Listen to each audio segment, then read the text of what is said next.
అందరికీ నమస్కారం. నేను మీ దేవి. 'మిస్టర్ యారోగెంట్' మూడో భాగం. రచయిత వనజ గారు. నిన్న త్రిపదిని ర్యాగ్ చేసిన ఆ సదరు సీనియర్ రే శేఖర్ అవసరమా మనకు? కాలేజ్‌లో నిన్నొక్కరోజే ర్యాగింగ్‌కి అలౌరా. ఈరోజు చేస్తే సస్పెండ్ చేస్తారు. నా మాట విని బయటికి పోదాంరా అని శేఖర్ ఫ్రెండయిన కుమార్ లాగుతూ ఉంటే, ఎహే! అది కాలేజ్ ప్రిమిసెస్ వరకే. ఇది క్యాంటీన్. ఎవరు ఏమీ అనలేరు. అసలు నిన్న దాన్నొదిలేసి తప్పు చేశానురా.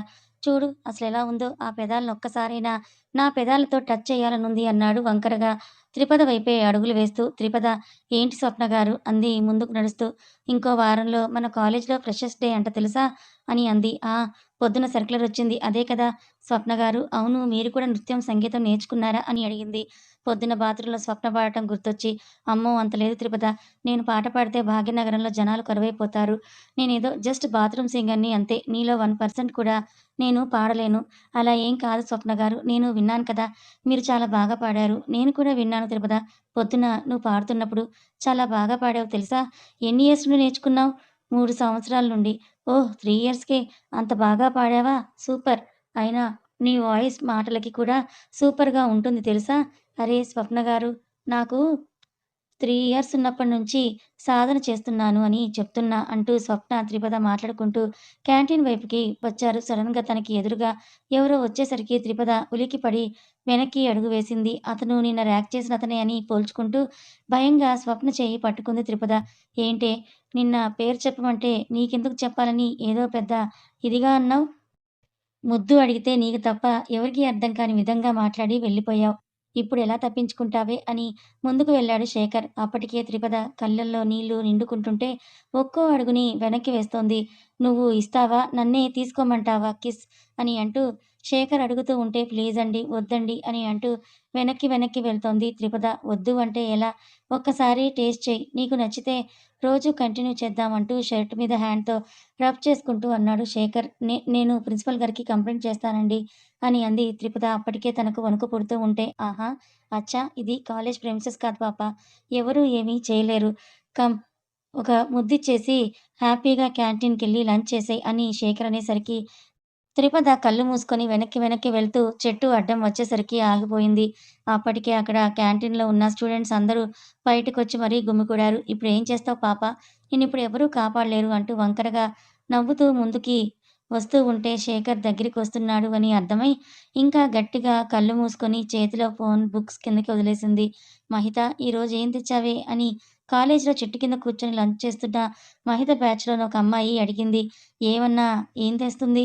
మనకులాగే తెచ్చుంటుంది. ముద్దపప్పో, ఆవకాయో ఏదో ఒకటి" అని అంది. ఇంకొక ఫ్రెండ్ "మా అక్క ఉండి ఉంటే అమృతం లాంటి భోజనం చేసేదే. ఇప్పుడు మా అమ్మ చేసిందే పట్టుకురావాలంటూ నీరసంగా తన క్యారీర్‌లోని ఆవకాయతో అన్నం తింటూ చెప్పింది మహిత. ఎప్పుడూ అక్క, అక్క అంటూ అక్కభజన చేస్తూ ఉంటావు. అయినా మన బ్రాహ్మణ కుటుంబంలో పుట్టి నీకు వంటలు రాకపోవడం ఏంటే అని అంది ఇంకో ఫ్రెండ్. మహిత ఏదో చెప్పేలోపే తనకి ఆ అవసరం తన అక్క ఎప్పుడూ రానివ్వలేదే. పేరుకి అక్క అయినా కూడా అమ్మలాగా చూసుకుంటుంది. కానీ దీన్ని అంత చలాకీ అయితే కాదు పాపం త్రిపద. అక్క చాలా అమాయకురాలు. అక్కడ సిటీలో ఒక్కతే ఎలాగుందో ఏంటో అని అంది మహిత క్లోజ్ ఫ్రెండ్ అయిన హిమజ. మనకు మన అగ్రహారం చదువులే ఎక్కువ అనుకుంటే త్రిపద అక్క ఎంటెక్‌కి సిటీకి వెళ్ళింది. నెక్స్ట్ నువ్వు వెళ్తానంటున్నావు అని అదోలా అంది ఇంకో ఫ్రెండ్. లంచ్ టైమ్‌లో లంచ్ తప్ప మిగతా అన్నీ కూడా మాట్లాడుకుంటున్న వాళ్ళని డిస్టర్బ్ చేస్తూ మహిత ఫోన్ మోగింది. గోకుల కృష్ణ గోపాల కృష్ణ అని త్రిపద పాడిన పాట రింగ్‌టోన్‌గా ఫోన్ చూసుకొని 2 ముద్దలు కూడా తినకుండా చేయి కడిగేసి పక్కకు వెళ్లి లిఫ్ట్ చేసింది మహిత. నవ్వుతూ చూసింది హిమ. హలో! హలో! అగ్రహారం మిరపకాయ్ ప్రమోద్ బావ గారు ఇలా అన్నారు అంటే నేను కమల అత్తయ్యకి ఫిర్యాదు చేస్తాను చెప్తున్నా అలకగా అంది మహిత కాల్ చేసిన ప్రమోద్‌తో. నిజమే కదా మరదలా అన్నాను. ఓసారి అగ్రహారం రాకూడదు. ఈ మిర్చి కారం అంటే ఏంటో చూపిస్తాను. ఆహా! అగ్రహారం అంటూ అడుగుపెడితే మీ అక్కకి నాకు నిశ్చయితాంబూలాలు అయ్యాకే ఓహో! చాలా ప్రేమ ఉన్నట్టుందే బావగారు. మా అక్క మీద ప్రేమ చాలా ఉందిలే కానీ మీ అక్క ఫోన్ నంబర్ కొంచెం షేర్ చేయవా? ఓహో! అందుకా నాకు ఫోన్ చేసిన విషయం. మరి లేకపోతే నీతో మాట్లాడుతూ నీ వాగుడికి బలవ్వడానికి నాకేమైనా పిచ్చా? అవును. ఇంతకీ చెప్పడం మర్చితిని బావగారు. ఏంటో ఆ మరుపు మీకు ఉద్యోగం వచ్చిందని అత్తయ్య చెప్పారు. కంగ్రాచ్యులేషన్స్ బావగారు. Thank you. సరే కానీ త్రిపు నంబర్ పంపించవే. మా అక్క ఫోన్ కొన్నట్టు తమరికెలా తెలుసో? కొత్త ఊరు, కొత్త వాతావరణం. తన కోసం ఫోన్ కొనివ్వకుండా ఉంటారా మామయ్య గారు? అయినా ఇప్పుడు తనకి ఎందుకు ఎంటెక్ ఇంకొన్ని రోజులు ఆగి ఉంటే పెళ్లి చేసుకునేవాడిని కదా! ఆ మాటకి మహితకి కోపం వచ్చి సైలెంట్ అయిపోతే, "ఏయ్ మహిత పలకవే" అని మరోసారి రెట్టించి అడిగాడు ప్రమోద్. "చెప్తా నీ పని" అని అనుకుంటూ తనకి తోచిన నంబర్‌ని చెప్పి కాల్ కట్ చేసింది మహిత. "ఏంటే?" అంటూ మహిత భుజం మీద చెయ్యేసింది హిమ. "హుహు" అంటూ తల అడ్డంగా ఊపి క్లాస్‌లోకి వెళ్ళిపోయింది మహిత. "బావ ఆకలి వేస్తోంది. క్యాంటీన్‌కెళ్ళి ఏమైనా తిందామా?" అని దీనంగా అడిగాడు పృథ్వీ. లైబ్రరీలో బుక్స్ రిఫర్ చేస్తున్న క్రిష్‌ని. "రేయ్ ఫాల్తూస్ ఒక గంట లేట్‌గా తింటే అరిగిపోతావా? కరిగిపోతావా?" అని పృథ్వీ మొహం మీదకి పెన్ విసిరి తన పనిలో తను పడిపోయాడు క్రిష్. తన ప్రాజెక్ట్ కోసం ఏవేవో ఓల్డ్ బుక్స్ అన్నీ కూడా తిరగేస్తూ ఉన్నాడు క్రిష్. మార్నింగ్ నుంచి తన మెదడు అన్నిటిని పరిశీలిస్తూ తనలో స్టోర్ చేసుకుంటూ ఉంది. బావలాగా నేనెప్పుడు చదవాలి? నేనెప్పుడు యూనివర్సిటీ టాప్ కొట్టాలి? అనుకుంటూ పృథ్వీ న్యూస్ పేపర్స్ చూడటంలో బిజీ అయిపోయాడు. త్రిపద కళ్ళు మూసుకొని వెనక్కి వెనక్కి వెళ్తూ చెట్టు అడ్డంగా వచ్చేసరికి ఆగిపోయింది. అప్పటికే అక్కడ క్యాంటీన్‌లో ఉన్న స్టూడెంట్స్ అందరూ కూడా బయటికి వచ్చి మరీ గుమికూడారు. "ఇప్పుడు ఏం చేస్తావు పాపా? నిన్నిప్పుడు ఇక్కడ ఎవరు కూడా కాపాడలేరు" అని అంటూ వంకరగా నవ్వుతూ ముందుకి వస్తూ ఉంటే, శేఖర్ దగ్గరికి వస్తున్నాడని అర్థమై ఇంకా గట్టిగా కళ్ళు మూసుకొని చేతిలో ఫోన్ బుక్స్ కిందకి వదిలేసింది త్రిపద. శేఖర్ దగ్గరికొచ్చి మూతి ముందుకు పెట్టేసరికి క్షణంలో ఆమడ దూరం వెళ్లి పడ్డాడు. ఒక్కసారిగా శేఖర్ మైండ్ బ్లాక్ అవ్వడంతో చేతులు దులుపుకుంటూ చుట్టూ చూశాడు. ఎదురుగా చూస్తే త్రిపద అదే పొజిషన్‌లో ఉంది. కానీ అతను ఎలా కింద పడ్డాడు అనేదే అర్థం కావడం లేదు. సడెన్‌గా తన భుజం పట్టి ఎవరో తనని పక్కకి లాగారు. త్రిపదని కళ్ళు తెరిచిన త్రిపదకు క్రిష్ ఎదురుగా కనపడటంతో ఊపిరి పీల్చుకొని అతని భుజానికి తలవాల్చి అలాగే కింద పడిపోయింది. త్రిపద వాలిన వైపుకి చూసిన శేఖర్‌కి క్రిష్ ఉగ్రరూపంతో కనిపిస్తూ ఉంటే వెన్నులో నుంచి వణుకు పుట్టింది. అయినా కూడా తగ్గకుండా పైకి లేచాడు శేఖర్. తన మీద నుండి కిందకి జారిపోతూ ఉన్న త్రిపదని పడిపోనివ్వకుండా పట్టుకొని సైడ్‌లో ఉన్న బెంచ్ మీద కూర్చోపెట్టి స్వప్న పృథ్వీ వైపు చూడగానే పృథ్వీ వాటర్ బాటిల్ తెస్తే స్వప్న దాన్ని అందుకొని త్రిపద పక్కనే కూర్చుంది. తన ఒళ్ళో ఉన్న త్రిపద తలని జాగ్రత్తగా బెంచ్ మీదకి చేర్చి శేఖర్ వైపుకి వెళ్ళాడు క్రిష్. "పృథ్వీ, క్రిష్ సార్ ఇక్కడికెలా వచ్చాడు?" అని అడిగింది స్వప్న. "వాడిని ఏమో సార్, నన్నేమో పేరు పెట్టా పిలిచేది." "అబ్బా! అడిగిందానికి చెప్పండి ముందు. క్రిష్ సార్ రాకపోయుంటే అమ్మో! త్రిపద" అని అంది స్వప్న. "అవును, ఇక్కడికి క్రిష్ ఎలా వచ్చాడు?" ఒక 5 నిమిషాలు వెనక్కి వెళ్తే లైబ్రరీలో ఉన్న క్రిష్, పృథ్వీ ఎవరి పనుల్లో వాళ్ళు బిజీగా ఉంటారు. "రేయ్" అంటూ ఒకడు అక్కడికి పరిగెత్తుకుంటూ వచ్చాడు తన ఫ్రెండ్స్ దగ్గరికి. కానీ లైబ్రేరియన్ సీరియస్‌గా చూడటంతో అతన్ని సారీ సార్ అని చెప్పి వాళ్ళ ఫ్రెండ్స్ గ్రూప్ దగ్గరికి వెళ్ళాడు. "ఏంట్రా అంతగా అరుస్తున్నావు?" అని అంది ఆ ఫ్రెండ్ బ్యాచ్‌లో ఉన్న ఒక అమ్మాయి. "నిన్న మనల్ని ర్యాగింగ్ చేసిన శేఖర్ సార్ ఈరోజు క్యాంటీన్ దగ్గర ఆ అమ్మాయిని టీజ్ చేస్తున్నాడు" అని అంటూ వాడు ఆయాసంగా చెప్తూ వాళ్ళ రౌండ్ టేబుల్‌లో ఒక చైర్‌లో కూర్చున్నాడు. "ఏ అమ్మాయిరా?" అని అడిగాడు ఇంకొకడు. "అదేరా నిన్న హాఫ్ సారీలో వచ్చింది కదా! మన క్లాస్‌కి ఆ అమ్మాయి పాపంరా తను ఏడుస్తోంది కూడాను.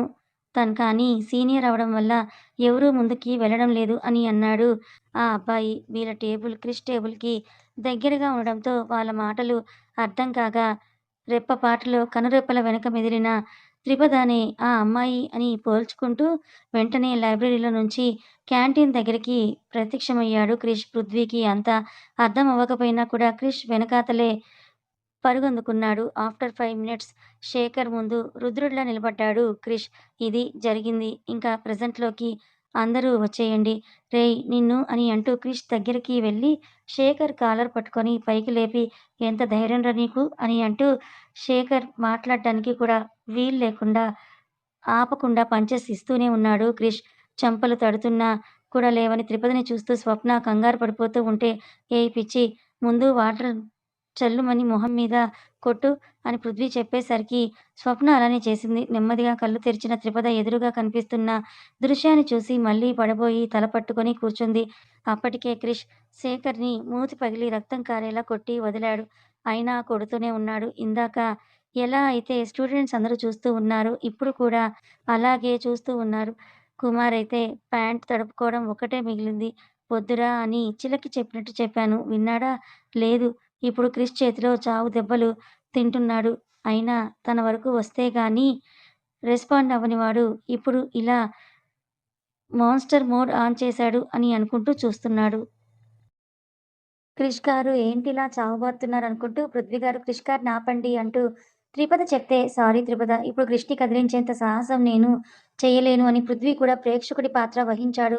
ఇంకా కొడితే చచ్చేలా ఉన్నాడు అని త్రిపదనే అతి కష్టం మీద లేచి వెళ్లి క్రిష్‌ని పట్టుకుంది. అయినా సరే చూసి చూడనట్టుగా కొట్టడంలో బిజీ అయిపోయాడు క్రిష్. క్రిష్ గారు వదలండి అని త్రిపద అరుస్తున్నా కూడా వినిపించుకోకుండా ఉన్నాడు. ఇంకా క్రిష్ వినడని అర్థమై తన బలం కొద్దీ క్రిష్‌ని వెనక్కి నెట్టిన త్రిపద పట్టు కొంచెం లూజ్ అయ్యేసరికి శేఖర్ పరిగెత్తుకుంటూ కాలేజ్‌లోకి వెళ్ళిపోయాడు. క్రిష్ కోపంగా ఒక చూపు చూసేసరికి పట్టుకున్న క్రిష్ చేతిని వదిలేసి ఒక అడుగు వెనక్కి వేసింది త్రిపద. అతని కళ్ళంతా ఎర్రగా ఉన్నాయి. నిప్పులు కురిపించేలాగా. ఏమాత్రం ఆలస్యం చేయకుండా శేఖర్ వెంట కాలేజ్ గ్రౌండ్‌లోకి పరిగెత్తిన క్రిష్‌తో ఓపిక లేనట్టుగా గ్రౌండ్‌లోకి పడిపోయాడు. విషయం తెలుసుకున్న ప్రిన్సిపల్, ఇంకా ఫ్యాకల్టీ గ్రౌండ్‌లో ప్రత్యక్షమై క్రిష్‌ని పట్టుకొని పక్కకి లాగారు. క్రిష్ ఆగు అని అంటూ ప్రిన్సిపల్ కాస్త గంభీరంగా చెప్పేసరికి షర్ట్‌ని కిందకి లాగి పక్కకు తిరిగాడు. వాట్స్ గోయింగ్ ఆన్ హియర్ అని గట్టిగా అడిగేసరికి ఎప్పటినుంచో అతని మీద కుళ్ళు, ఈర్ష్య, కోపం ఉన్న శేఖర్ సరితను కావాలనే నన్ను కొడుతున్నాడంటూ సత్తువ లేకపోయినా కూడా క్రిష్ మీద కచ్చగా చెప్పాడు శేఖర్.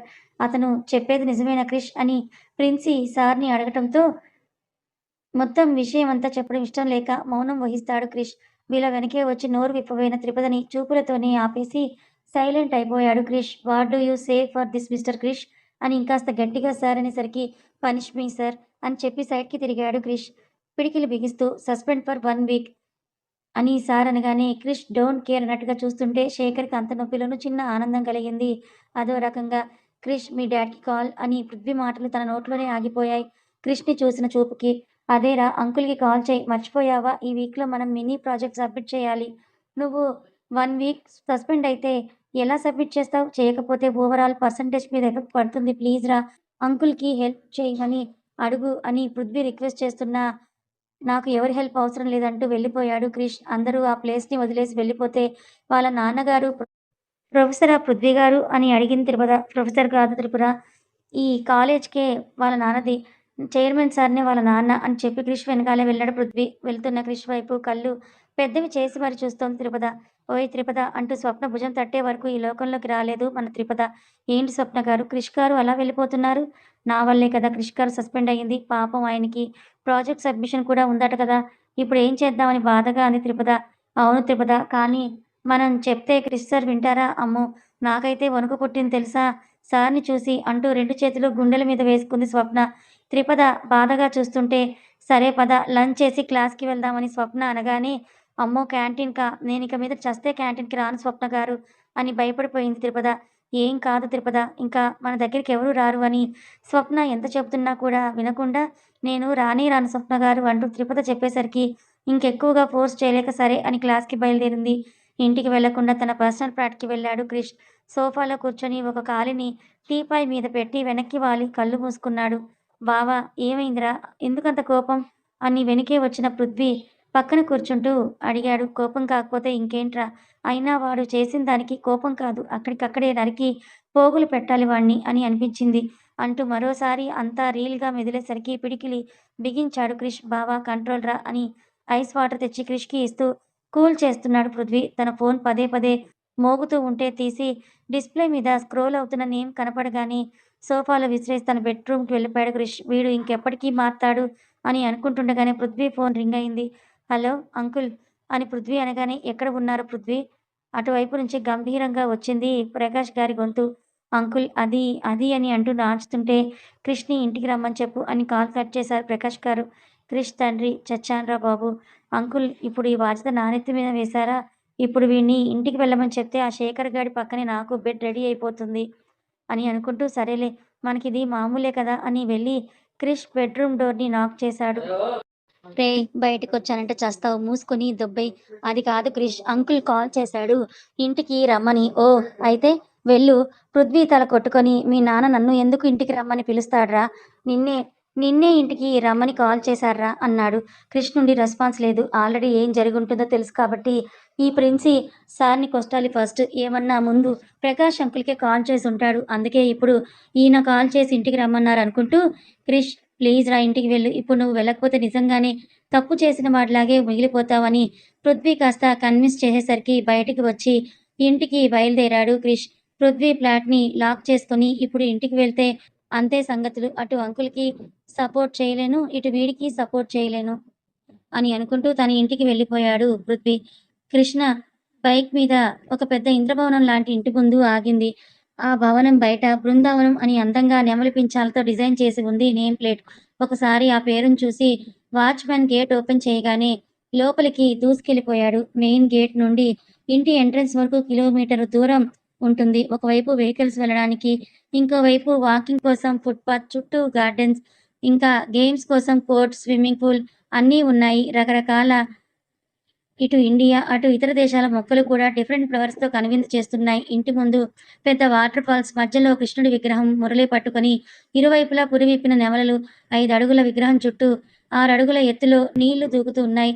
అది ఆ ఇంటికే సెంటర్ ఆఫ్ అట్రాక్షన్. తన బైక్‌ని పోర్టికోలో ఆపి లోపలికి వెళ్తూ రైట్ సైడ్ ఉన్న మండపం వైపు ఒకసారి చూసి లోపలికి వెళ్ళాడు క్రిష్. స్ట్రెయిట్‌గా తన రూమ్‌లోకి వెళ్ళిపోతున్న క్రిష్‌ని ఆపారు. హాల్‌లో కూర్చొని ఉన్న ప్రకాష్ గారు. ఏంటి అన్నట్టు వెళ్తున్న వాడల్లా వెనక్కి తిరగకుండా ఉన్న స్టెప్ మీదే నిలబడ్డాడు. ఎందుకు కాలేజీలో ఒకడిని కొట్టావంట? కోపంగా అడిగారు ప్రకాష్ గారు. ప్రకాష్ గారు పెద్దగా చదువుకోలేదు. అయినా ఆయనకి ఉన్న తెలివితో భార్య తనకు వెన్నంటే కష్టంలో, సుఖంలో తోడుగా ఉండడంతో ఈరోజు హైదరాబాద్‌లో టాప్ 5 మిలియనీర్స్‌లో ఆయన కూడా ఒకరుగా నిలిచారు. Educational institutions, group of hotels, airlines, restaurants, ఒక్క సాఫ్ట్‌వేర్ తప్ప అన్ని ఫీల్డ్స్‌లో ఆయన తన ప్రతిభని చాటుకున్నారు. తనకంటూ ఒక రాజ్యాన్ని సృష్టించుకున్నారు. పేరు కేఎం చైన్స్. తప్పు చేశాడు, కొట్టాను అని చెప్పాడు క్రిష్. అదే కేర్‌లెస్‌గా. కొట్టి నువ్వు సస్పెండ్ అయ్యావా? అయినా తప్పు చేస్తే మేనేజ్‌మెంట్‌కి కంప్లెయింట్ చేయాలి అని తెలీదా? దానికి క్రిష్ దగ్గర నుంచి నో రెస్పాన్స్. నువ్వేం చేసినా చెల్లుతుందని అనుకుంటున్నావా క్రిష్? లేక కాలేజ్ మనదే అని అంటున్న ప్రకాష్ మాటలు మధ్యలో ఆపేస్తూ వెనక్కి తిరిగి కాదు మీ. అది మీరు సంపాదించినది. చైర్మన్ మీరు, నేను కాదు. అండ్ నేనేం ఫ్రీగా కూడా చదవటం లేదు. సీట్ తెచ్చుకున్నాను అక్కడ. చదువుకుంటున్నాను అని మొండిగా చెప్పాడు క్రిష్. అది నువ్వనుకుంటే సరిపోతుందా? రేపో మాపో ఈ మహాదేవ్ ఎంపైర్‌కి ఏకైక వారసుడివి నువ్వు. నువ్వు కాకపోతే ఇంకెవరు చూసుకుంటారు? ఇప్పుడు ఇదంతా నాది కాదు క్రిష్ నీదే అని అంటున్న ప్రకాష్ మాటలకి వినపడనట్టుగా రూమ్‌లోకి వెళ్ళిపోయాడు క్రిష్. క్రిష్ భోజనం అని అంటున్న హరిత మాటలు అయితే చెవిన కూడా వేసుకోలేదు. ఏంటండి మీరు కూడా? క్రిష్ తప్పులేనిదే ఎవరి జోలికి వెళ్ళడు అని మీకు తెలియదా? అని హరిత ప్రకాష్ మీద అరిచింది. ఆ! ఈ తింగర్ది మంచి మూడ్‌లోనే ఉన్నట్టుంది. అందుకే అడగ్గానే త్రిపు నెంబరిచ్చింది అని అనుకుంటూ సాయంత్రం వరకు అతి కష్టంగా ఆఫీసులో కాలం గడిపి ఫ్లాట్‌కి చేరుకున్నాడు ప్రమోద్. ఫ్రెషప్ అయ్యి, పూజ చేసుకొని లైట్‌గా టిఫిన్ వండుకున్నాడు. మళ్ళీ త్రిపదతో మాట్లాడుతూ టైమవుతుందేమో అని మొత్తం రెడీ చేసుకొని బాల్కనీలోకొచ్చి ఆకాశంలో చందమామను చూస్తూ అందులో త్రిపదని ఊహించుకుంటూ మహిత చెప్పిన నెంబర్‌కి డయల్ చేశాడు ప్రమోద్. కథ కొనసాగుతుంది. క్రిష్‌కి వాళ్ళ నాన్నంటే ఎందుకు కోపం? ఎందుకు వాళ్ళకి దూరంగా ఉంటున్నాడు? మరోపక్క మహిత ఇచ్చిన నంబర్ కరెక్ట్ నంబరేనా? ప్రమోద్ త్రిపదకే చేస్తున్నాడా? వేరే ఇంకెవరికైనా చేస్తాడా? మహిత ఎందుకు ప్రమోద్ మీద అంత కోపంతో ఉంది? మరి త్రిపద, కృష్ణల జీవితం ఏ మలుపు తిరగబోతోంది తెలుసుకోవాలనుకుంటే ఛానల్‌ని ఫాలో అవ్వండి. కథ నచ్చితే లైక్ చేయండి. Thank you so much.